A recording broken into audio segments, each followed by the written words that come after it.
बच्चों आज का टॉपिक है हमारा फिनॉल। फिनॉल है बच्चों बेंजीन की रिंग पे OH group, this is phenol. अब बच्चों फिनॉल में जो स्टार्टिंग हमारे पास होता है, स्टार्टिंग आती है that is methods of preparation. तो फिनॉल की स्टार्टिंग होती है मेथड्स ऑफ प्रिपरेशन से। तो पहला टॉपिक हमारे पास आता है methods of preparation of phenol. Methods of preparation of phenol.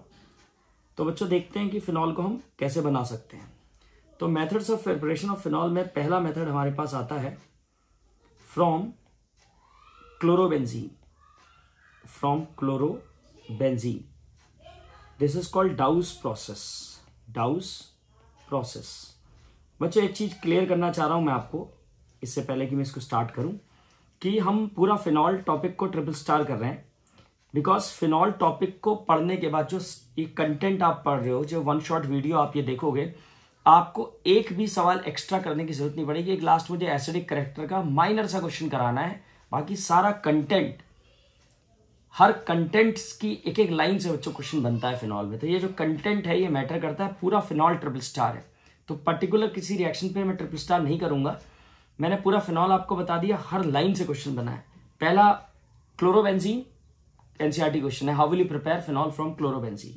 तो चलते हैं देखते हैं क्लोरोबेंजीन से हम फिनॉल कैसे बना सकते हैं।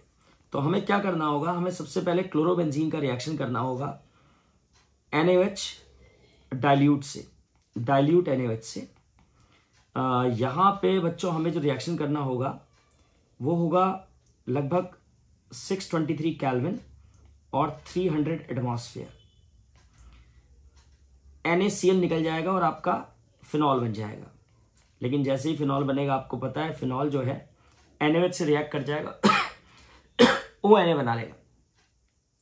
फिर हम लोग क्या करेंगे, इसका एसिडिफिकेशन करेंगे, ONA का Na रिप्लेस कर देंगे with the help of H। तो इस प्रकार हमें क्लोरोबेंजीन से मिल जाएगा फिनॉल।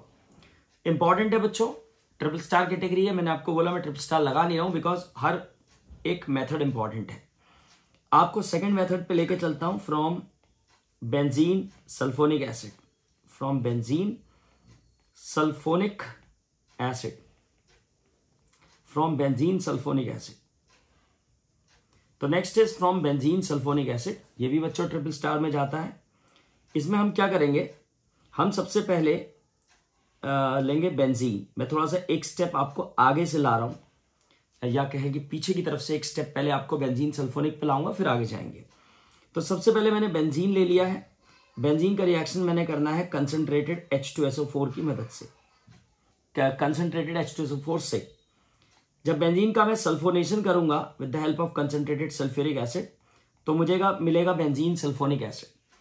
उसके बाद बेंजीन सल्फोनिक एसिड को मैं अगर NaOH के साथ फ्यूज करता हूं, या इसको दो स्टेप में भी कर सकते हैं। मान लीजिए पहले मैं खाली NaOH से रिएक्शन करता हूं, तो बिकॉज सल्फोनिक एसिड एक एसिड है, NaOH एक बेस है, तो मुझे मिल जाएगा SO3 नेगेटिव Na पॉजिटिव, एक सॉल्ट मिल जाएगा।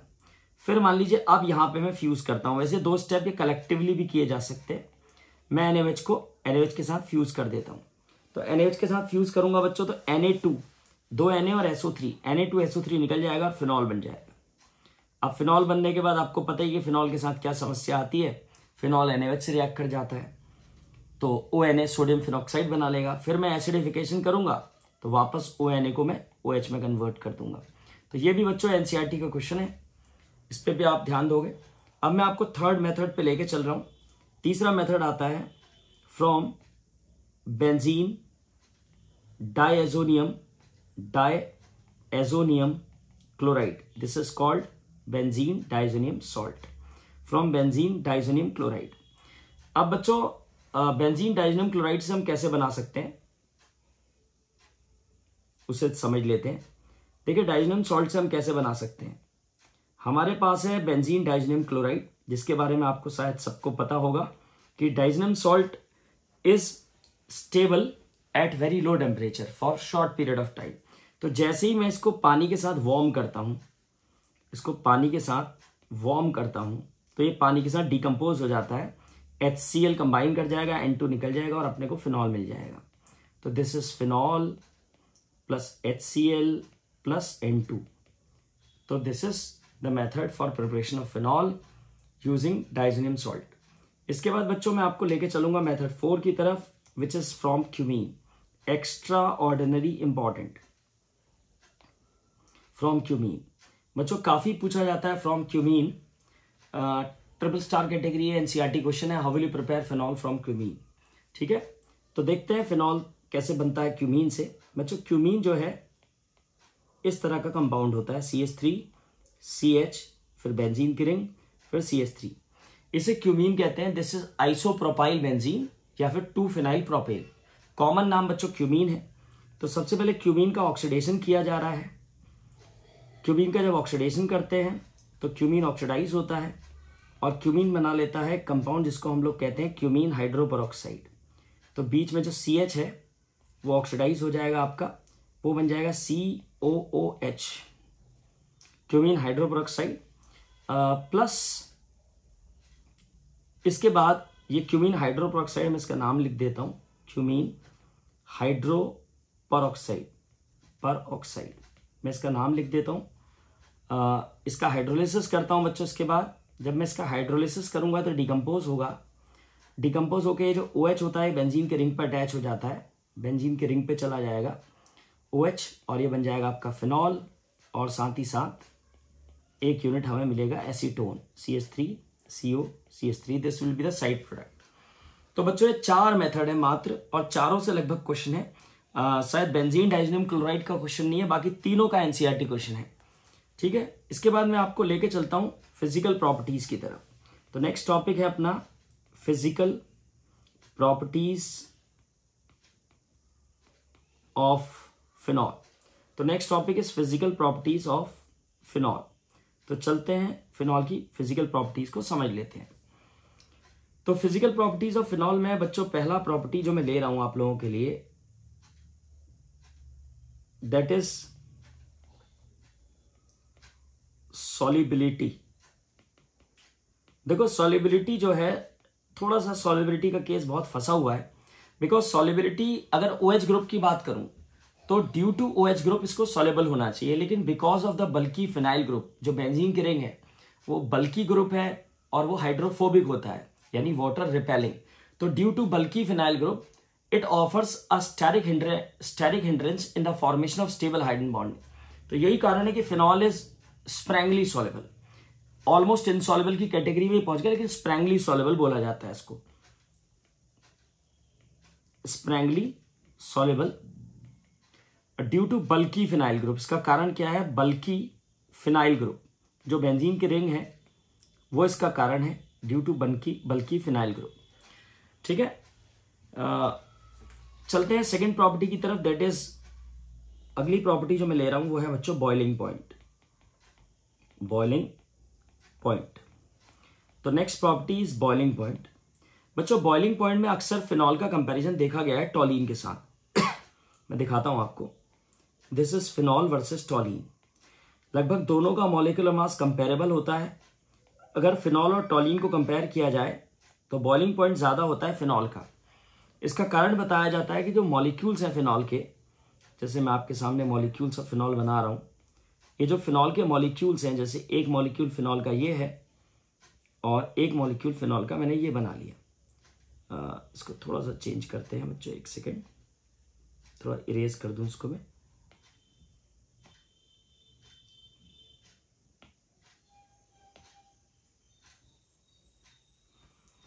देखो जैसे मेरे पास ये है दूसरा मॉलिक्यूल फिनॉल का, ये OH, ये दो मॉलिक्यूल हो गए फिनॉल के। ये H और O के बीच में बच्चों हाइड्रोजन बॉन्डिंग बन जाती है। तो इस तरीके का अगर सवाल हमसे पूछा जाता है कि वाई या out of phenol and toluene whose boiling point is higher and why, तो answer is phenol, because the molecules of phenol are associated under intermolecular hydrogen bonding. तो चलते हैं बच्चों केमिकल प्रॉपर्टीज की तरफ मूव करते हैं। तो अगला टॉपिक हमारा आता है chemical properties. Chemical properties, of phenol. तो अगर बात केमिकल प्रॉपर्टीज की हो रही है बच्चों, तो सबसे पहला पार्ट जो मैं आपके सामने रखना चाह रहा हूं, a part, that is reactions of O single bond H bond cleavage. ऐसी रिएक्शंस बच्चों जिसमें OH बॉन्ड आपका क्लीव होगा।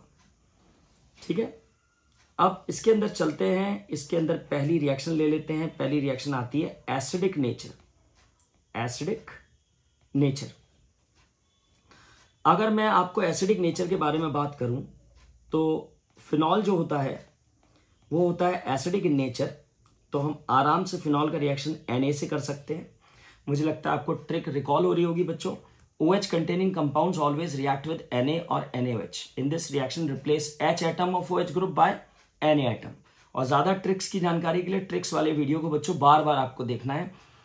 हर कुछ 1-2 दिन के गैप में, 2-3 दिन के गैप में आप ट्रिक्स को बार बार देखेंगे तो ट्रिक्स आपको याद हो जानी चाहिए।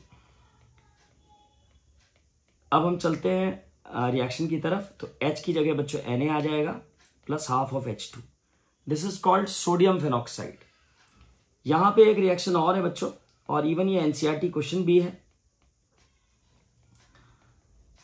कि give 2 reactions which show acidic nature of phenol. तो आप फिनॉल का रिएक्शन Na से भी कर सकते हैं, फिनॉल का रिएक्शन NaOH से भी कर सकते हो। तो H की जगह Na चल जाएगा, HOH वाटर निकल जाएगा। तो यह है एसिडिक नेचर ऑफ फिनॉल। ठीक है, आपको ध्यान रखना होगा कि phenol is more acidic than alcohol because phenoxide ion is resonance stabilized, but alk oxide ion is not. तो phenoxide ion resonance stabilised है, एल्कोक्साइड आयन रेजोनेंस स्टेबलाइज्ड नहीं होता है बच्चों। ठीक है, देख लेते हैं, इसको भी समझ लेते हैं। दिस इज फिनॉल, ये अपना फिनॉल है। फिनॉल अगर आयोनाइज होगा तो आपको देगा फिनॉक्साइड आयन। आप समझ सकते हो फिनॉक्साइड में रेजोनेंस होगा ड्यू टू बेंजीन के रिंग। और ये आपका एल्कोहल है। एल्कोहल को अगर मैं आयोनाइज करता हूं तो मुझे मिलता है एल्कोक्साइड आयन। इसमें बच्चों किसी प्रकार का रेजोनेंस नहीं होता है। ठीक है, तो यही वजह है कि फिनॉल जो है वो एल्कोहल के मुकाबले थोड़ा ज्यादा एसिडिक होता है। ठीक है, आपको पता होगा एल्कोहल की रिएक्शन NaOH से मना करी गई है बच्चों, कि NaOH से रिएक्शन नहीं होती है। ठीक है, इसमें एक रिएक्शन बच्चों और ले लेते हैं, हालांकि वो ज़्यादा इंपॉर्टेंट नहीं है लेकिन फिर भी हम ले लेते हैं बिकॉज आपको एक नेम रिएक्शन दिखाई देती है कि right short note on acylation. तो उसके लिए आप इसका सपोर्ट ले सकते हो, एसाइलेशन। ठीक है बच्चों, एसाइलेशन। एसाइलेशन में हमने क्या करना है, हमारे पास है फिनॉल, ये है फिनॉल। फिनॉल का रिएक्शन करवा रहा हूं मैं Cl COCH3। ये रिवर्स करके लिखा है बच्चों, मुझे लगता है आप समझते हो इसे, CH3COCl। This is acetyl chloride.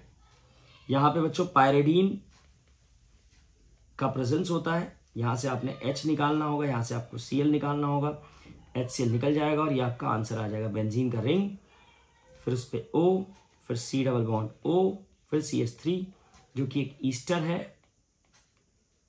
RCOOR। इसका नाम है बच्चों फिनाइल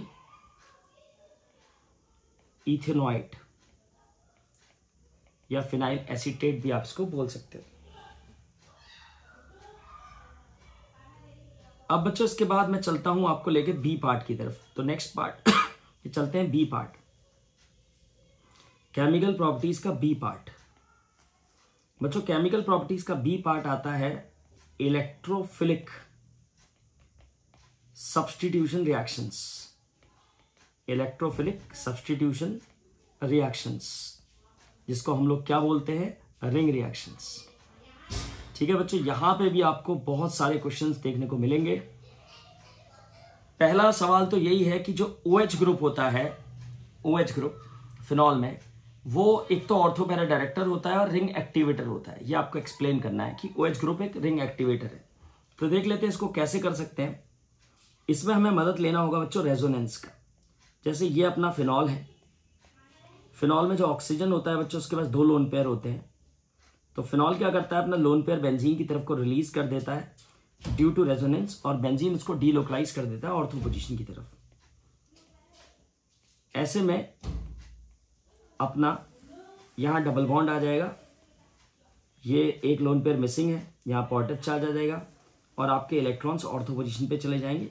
बाकी डबल सिंगल डबल। अब फिर से इलेक्ट्रॉन पेयर को अगर आगे की तरफ बढ़ाया जाए, इलेक्ट्रॉन पेयर आगे बढ़ाए तो डबल बॉन्ड के इलेक्ट्रॉन नेक्स्ट पैरा पोजीशन की तरफ चले जाएंगे। तो आप देख सकते हो आपके इलेक्ट्रॉन यहाँ पैरा पोजीशन पे चले जाएंगे डबल। बाकी ये डबल बॉन्ड पहले से ही था, ये आपका डबल बॉन्ड बन चुका है। ऑक्सीजन का एक लोन पेयर मिसिंग है, पॉजिटिव चार्ज आ गया है। अब इस नेगेटिव को बच्चों और आगे की तरफ अगर बढ़ाते हैं तो डबल बॉन्ड के इलेक्ट्रॉन नेक्स्ट ऑर्थो पर ट्रांसफर हो जाएंगे। तो आपका जो अगला रेजोनेटिंग स्ट्रक्चर बनेगा उसमें नेगेटिव चार्ज यहां डेवलप हो जाएगा। बाकी डबल सिंगल डबल सिंगल फिर डबल। ऑक्सीजन पे एक लोन पेयर बचा है, पॉजिटिव चार्ज। अब नेगेटिव को फाइनली आगे बढ़ाते हैं एक बार और, तो डबल बॉन्ड के इलेक्ट्रॉन ऑक्सीजन पे चले जाएंगे। तो ये आपका हो जाएगा double single double single double और यहां सिंगल OH, ये आपके 2 लोन पेयर वापस। तो आप देख सकते हो ये रेजोनेटिंग स्ट्रक्चर्स हैं फिनॉल के। आप ये देख सकते हो कि द OH ग्रुप या the oxygen atom of OH group contains lone pair of electrons which goes into the benzene ring due to resonance and makes it negatively rich at ortho and para position for electrophilic attack. Therefore, OH group is a ortho para director and ring activator. इसको समझने के लिए हमारे पास पहली reaction आती है, B part की पहली reaction, that is nitration. B part की पहली रिएक्शन है नाइट्रेशन। तो बी पार्ट की पहली रिएक्शन नाइट्रेशन है। जरा नाइट्रेशन को समझ लेते हैं कि कैसे हम फिनॉल का नाइट्रेशन करेंगे। अब देखो फिनॉल का नाइट्रेशन अगर मैं नॉर्मल तरीके से करूं, जैसा मैं कि जानता हूं कि नाइट्रेशन किया जाता है, तो हम कंसंट्रेटेड HNO3 का इस्तेमाल करेंगे और कंसंट्रेटेड H2SO4 का इस्तेमाल करेंगे।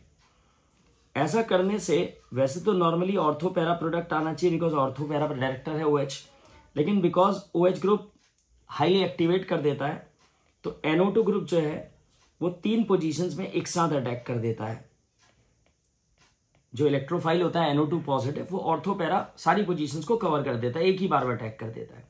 तो ये जो आंसर आता है आपका, दिस इज 2,4,6 ट्राइनाइट्रोफिनॉल, जिसको आप लोग पिक्रिक एसिड करके भी जानते हो। पिक्रिक एसिड, ये इसका कॉमन नेम है, पिक्रिक एसिड। अब बच्चों यहां पे एक बात आती है कि क्योंकि फिनॉल तो ऑर्थोपैरा डायरेक्टर है और ऑर्थोपैरा डायरेक्टर होने की वजह से अगर मुझे ऑर्थोपैरा वाले आंसर रिक्वायर्ड है तो मैं ऑर्थोपैरा आंसर कैसे लाऊंगा, कैसे मैं ऑर्थो या पैरा आंसर ला सकता हूं। तो मुझे क्या करना होगा उस केस में, मुझे फिनॉल का जब नाइट्रेशन करना होगा तो यहां पे डाइल्यूट नाइट्रिक एसिड का इस्तेमाल करना होगा in the absence of sulphuric acid. तो मैं देखूंगा कि मैंने रिएक्शन को कंट्रोल कर लिया है। अब फिनॉल का नॉर्मल नाइट्रेशन होगा, एक NO2 आपको ऑर्थो पे मिलेगा, एक NO2 आपको पैरा पे मिलेगा। तो इस प्रकार बच्चों मुझे ऑर्थो और पैरा वाले आंसर मिल जाएंगे। ठीक है, ये इंपॉर्टेंट है नाइट्रेशन बच्चों, ट्रिपल स्टार में जाता है। रेजोनेटिंग स्ट्रक्चर भी इंपॉर्टेंट है। यहां पे एक क्वेश्चन और बनता है बच्चों, उस क्वेश्चन का भी जिक्र यहीं पे हो जाएगा। ये जो 2 आइसोमर बने हैं बच्चों, एक ऑर्थो वाला और एक पैरा वाला, out of orthonitrophenol and paranitrophenol, the ortho isomer is steam volatile. Out of ortho and para nitrophenol, out of ortho and para nitrophenol, the ortho isomer is steam volatile. Out of ortho and para nitrophenol, the ortho isomer is steam volatile because its boiling point is less than para isomer. देखो बच्चों, ये है आपका ortho nitrophenol, this is ortho nitrophenol, phenol और ortho position पे आपका nitro group, and this is para nitrophenol, ये आपका पैरा नाइट्रोफिनॉल है, फिनॉल और पैरा पोजीशन पे nitro group, this is para nitrophenol.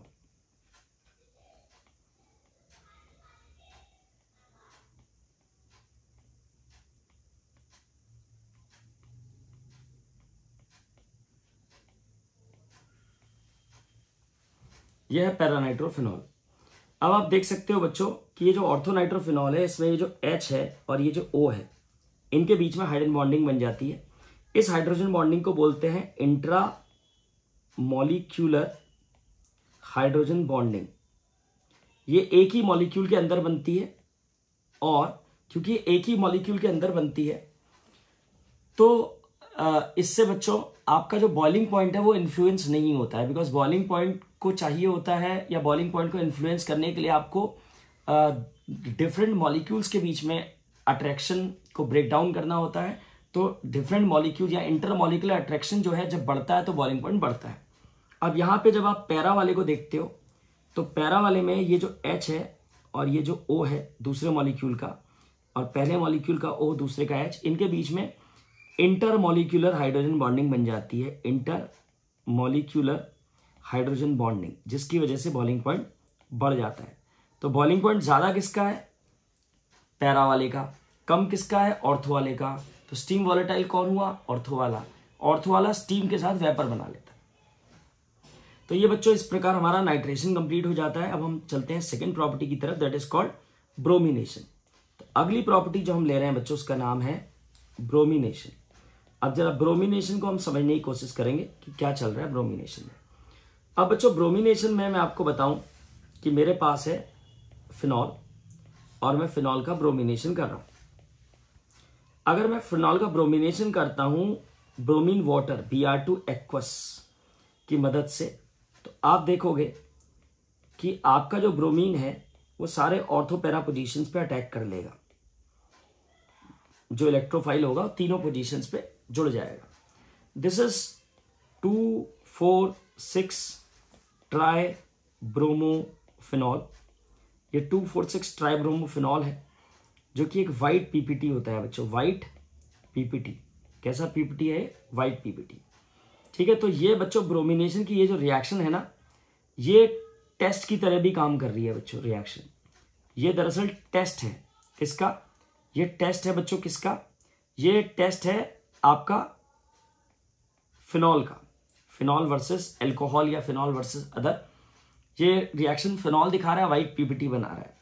अब फिर से बच्चों वही बात आती है कि क्योंकि फिनॉल ऑर्थो पैरा डायरेक्टर है तो क्या ऑर्थो या पैरा ब्रोमो फिनॉल बनाया जा सकता है? बिल्कुल बनाया जा सकता है।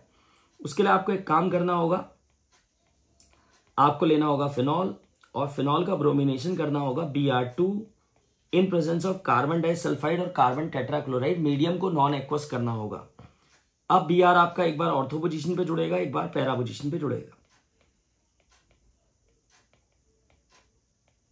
तो ये हो जाती हैं बच्चों हमारी रिएक्शंस कंप्लीट, ब्रोमिनेशन और नाइट्रेशन।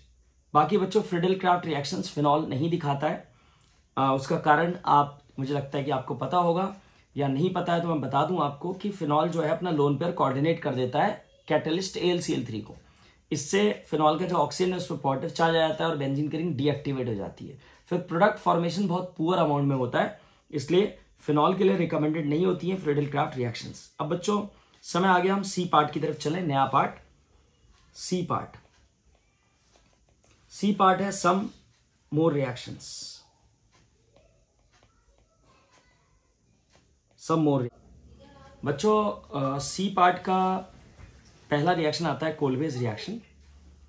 और कोलबेज रिएक्शन जो है सी पार्ट हमारा है सम मोर रिएक्शंस, जिसका पहला पार्ट हम ले रहे हैं कोलबेज रिएक्शन। बच्चों कोलबेज रिएक्शन में शुरुआत हमारी होती है सोडियम फिनॉक्साइड के साथ। सोडियम फिनॉक्साइड के साथ कोलबेज रिएक्शन में सोडियम फिनॉक्साइड जो है उसकी रिएक्शन कार्बन डाइऑक्साइड से की जाती है 400 केल्विन में। Under 4 to 7 atmosphere pressure. तो ये बच्चों जो कार्बन डाइऑक्साइड होता है वो अटैक करता है ऑर्थो पोजीशन पे और ये COO बना लेता है, बाकी यहाँ पे OH बन जाता है। CO2 आपका ऑर्थो पोजीशन पे अटैक करता है, बाकी NaONA से ट्रांसफर होता है तो ये बन जाता है सोडियम सैलिसाइलेट। फिर बच्चों इसका जब हम एसिडिफिकेशन करेंगे तो ये सैलिसैलिक एसिड बन जाएगा। OH आपका COONA जो है COOH में कन्वर्ट हो जाएगा। This is salicylic acid, this is salicylic acid. ठीक है बच्चों, दिस इज सैलिसैलिक एसिड। अब बच्चों यहां पे एक नोट बताना चाह रहा हूं मैं आपको। जो सैलिसैलिक एसिड होता है, ये जो सैलिसैलिक एसिड होता है बच्चों, अगर इसका रिएक्शन, इसका मैं एसाइलेशन कर दूं, सैलिसैलिक एसिड का अगर मैं एसाइलेशन कर दूं using acidic anhydride in presence of acid, तो क्या होगा, यहां से H निकलेगा बच्चों, यहां से आपका CH3 COO और H,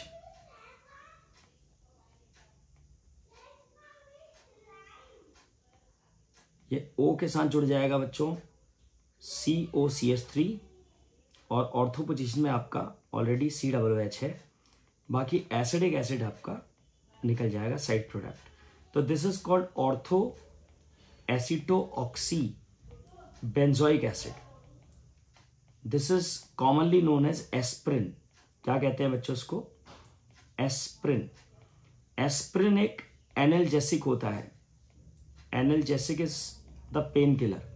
तो एस्प्रिन एक पेन किलर होता है, एनाल्जेसिक। वैसे एस्प्रिन के बारे में कहते हैं it also possesses anti blood clotting properties. ऐसा कहा जाता है कि जो लोग एस्प्रिन का ज्यादा इस्तेमाल करते हैं उनको थोड़ा हार्ट अटैक की चांसेस कम होती है। अब मैं कोलवेज के बाद आपको लेके चलता हूं सेकंड रिएक्शन की तरफ, जो कि और ज्यादा इंपॉर्टेंट रिएक्शन बताई जाती है, that is Rymer टाइमन। Rymer टाइमन reaction, Rymer टाइमन reaction बच्चों एक्स्ट्रॉर्डनरी इंपॉर्टेंट है। जैसे कोलवेज इंपॉर्टेंट है, राइमर टाइमन रिएक्शन भी एक्स्ट्रॉर्डनरी इंपॉर्टेंट है। राइमर टाइमन रिएक्शन में क्या होता है बच्चों, हमारा जो फिनॉल है उसका रिएक्शन किया जाता है क्लोरोफॉर्म से और NaOH से। यहां पे दो मॉलिक्यूल NaOH के यूज होते हैं, क्लोरोफॉर्म और NaOH। देखो एक तो बच्चों पहले फिनॉल NaOH से रिएक्ट करके सोडियम फिनॉक्साइड बनाएगा, water will be removed, HOH निकल जाएगा, Na आपका एक Na जो है वो H की जगह आ गया है। दूसरा एक Na और Cl कंबाइन कर जाता है तो माइनस एक NaCl हो जाता है, बाकी एक वाटर मैंने कहा एलिमिनेट हो चुका है। NaCl निकलने के बाद जो आपका CHCl2 बचा वो ऑर्थो पोजीशन पर अटैक करता है, CHCl2 ये ऑर्थो पोजीशन पे जुड़ जाएगा। अब जब CHCl2 ऑर्थो पे जुड़ेगा तो यहां से H और यहां से H और जो NaOH का OH बचा है HOH, एक वाटर का मॉलिक्यूल और निकल जाएगा। अब ये ऑर्थो पोजीशन में जो CHCl2 जुड़ गया है इसका रिएक्शन फिर से होगा ट्वाइस ऑफ NaOH से, तो 2 Na और 2 Cl, 2 NaCl और निकल जाएंगे बच्चों, और आपके 2 Cl की जगह 2 OH आ जाएंगे। जो 2 Cl हैं उसकी जगह 2 OH आ जाएंगे। इस प्रकार से ये आपको पता होना चाहिए बच्चों, एक ट्रिक्स में डिस्कस हुआ है कि any carbon atom containing 2 or more OH groups becomes unstable, then it gain stability by releasing maximum water with the help of these OH groups. तो 2 OH से कितना पानी निकल सकता है बच्चों? 2 OH से एक मॉलिक्यूल पानी का निकल सकता है और ये बन जाएगा आपका CHO ग्रुप। उसके बाद इसका जब एसिडिफिकेशन करेंगे तो ऊपर जो ONA दिख रहा है आपको, उसका Na हटा के हम H ले आएंगे और ये CHO, दिस इज सैलिसैल्डिहाइड, ये बन जाएगा सैलिसैल्डिहाइड। ठीक है बच्चों, ये भी बहुत इंपॉर्टेंट रिएक्शन है। राइमर टाइमन रिएक्शन बहुत पूछा जाता है पेपर में, टॉप मोस्ट रिएक्शन है बच्चों। इसके बाद मैं आपको थर्ड रिएक्शन में लेके चलता हूं, रिएक्शन विद जिंक डस्ट। ये रिएक्शन बच्चों इंपॉर्टेंट कैटेगरी में काउंट होती है बिकॉज ऑफ कन्वर्जन। कन्वर्जन्स में कभी कभी हमें क्या करना होता है, फिनॉल का जो OH है उसको रिमूव करना होता है। ठीक है बच्चों, तो इसमें हम जिंक डस्ट के साथ करते हैं हीट। ऐसे में जिंक फिनॉल का रिडक्शन होता है, बेंजीन बन जाता है फिनॉल, H आपका बेंजीन के रिंग पे चला जाएगा, O आपका Zn के साथ चला जाएगा। तो OH हटाना हो, बेंजीन पे कन्वर्ट करना हो फिनॉल को, तो आप ये रिएक्शन कर सकते हो और फिर बेंजीन का आप आगे चल के कोई भी 5 रिएक्शन जो बेंजीन की होती है रिंग रिएक्शन वो कर सकते हो। बच्चों नेक्स्ट इज जो कि लास्ट भी है ऑक्सीडेशन। लास्ट रिएक्शन ऑक्सीडेशन जो कि फालतू रिएक्शन है, कोई खास इंपॉर्टेंट नहीं है, आप चाहो तो उसको स्किप कर सकते हो। अगर हम फिनॉल का ऑक्सीडेशन करते हैं with the help of Na2Cr2O7 acidified, तो आपको मिलेगा parabenzoquinone. Answer will be parabenzoquinone. ये इस तरह का प्रोडक्ट बनेगा बच्चों, पैराबेंजोक्विनोन। This is पैराबेंजोक्विनोन। ठीक है बच्चों, इसके बाद एक छोटा सा एक सवाल, सिंगल एक क्वेश्चन मुझे मिला कि जो मुझे यहाँ पे डिस्कस करना चाहिए। बाकी सारे क्वेश्चन मेरा आप मानना बात, और आप फिनॉल का थ्योरी पूरा याद कर लेना, अच्छे से समझ लेना, अच्छे से याद कर लेना। वन शॉट वीडियो देखो बच्चों, बहुत कम समय में आप पूरा फिनॉल पढ़ लोगे। कोई आपको बुक से जाने की जरूरत नहीं, किसी चीज की जरूरत नहीं, कोई सिंगल क्वेश्चन आपको अटेम्प्ट करने की जरूरत नहीं फिनॉल में। एक क्वेश्चन है जो हम डिस्कस करने जा रहे हैं, ortho nitrophenol is more acidic than ortho methoxyphenol. बस हमारा ये लास्ट क्वेश्चन होने वाला है। This is ortho nitrophenol, this is nitro group, और अगला जो कंपाउंड है बच्चों वो है ऑर्थोमिथॉक्सीफिनॉल। ये फिनॉल है ऑर्थोमिथॉक्सी। बच्चों इसमें साफ साफ बताया गया ऑर्थोनाइट्रोफिनॉल ज्यादा एसिडिक है, तो इसका कारण बच्चों आपको क्लियर हो रहा होगा मुझे लगता है। आपको पता होना चाहिए बच्चों OH ग्रुप कैसा ग्रुप है। OH ग्रुप एक इलेक्ट्रॉन विड्रॉइंग ग्रुप है। This is an example of -R effect. -M या -R का एग्जांपल है नाइट्रो, इलेक्ट्रॉन खींच रहा है, और electron withdrawing group acidic character increase करते हैं बच्चों। जबकि OCH3 किसका एग्जांपल है, +M या +R, ये प्लस रेजोनेंस का एग्जांपल है। ठीक है बच्चों, plus resonance means electron releasing group है, तो ये आपका इलेक्ट्रो एसिडिक कैरेक्टर गिरा देगा बच्चों। तो इसी के साथ बच्चों हमारा वन शॉट वीडियो कंप्लीट होता है फिनॉल का। ज्यादा वीडियोस के लिए बच्चों आप अपने यूट्यूब चैनल को भी लाइक करेंगे, वीडियोस को ज्यादा से ज्यादा बच्चों तक पहुंचाएं, शेयर करें, चैनल को सब्सक्राइब करें, लाइक करें बच्चों।